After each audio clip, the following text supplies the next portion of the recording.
Give it on, give it on, give it on. Secondary pamberne utano, uchina tatino. Munonga asize kuzviremekeza, kuzvichengetedza. Nekuti Mwari anorwira anozvirawo. Usangotemba prayer yako chete, iwe zvibatepo. Lesa itenja, zvibatepo. Tinozvita. Arimo masoja mumwiri medu. Masoja akatrena chisoja. Ukambaisa mukapinda maroja. Maroja anoura masoja. Arimo masoja mumwiri medu.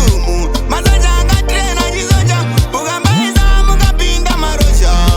Maroja anoura masoja. Arimo makandanga arimo. Anoigona chambanja arimo. Ende anomhanya satanimo. Anotivira kana paitawo. Unzava kuti city for county. Wosiziva kuti pakatoipa pataundi. Nekuti iwo unogona ungozosara wonzi zvakatakwa, zvakatakwa. Kwete kunge wakabukwa, wakamakwa. Arimo masoja mumwiri medu. Masoja akatrena chisoja. Ukambaisa mukapinda maroja. Maroja anoura masoja. Arimo masoja mumwiri medu. Masoja akatrena chisoja. Ukambaisa mukapinda maroja. Maroja anoura masoja. Kafu izhachawo chakachena. Haigona kuzongokoshesa testi. Kuti it's a must. Haigona usadaro unoita rasti. Tozokuona watopera kuti unge tasti. Nekuti inini ndakuudza kuti zviise mumaindi. Unogona pera kuti unge mborombaindi. Ndakuudza kuti unosora uri tauni.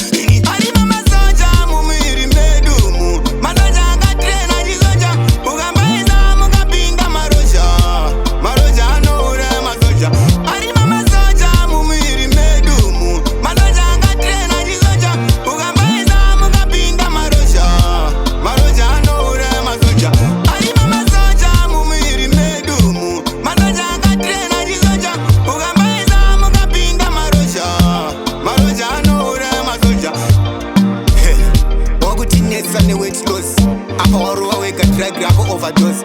Pick up my fans.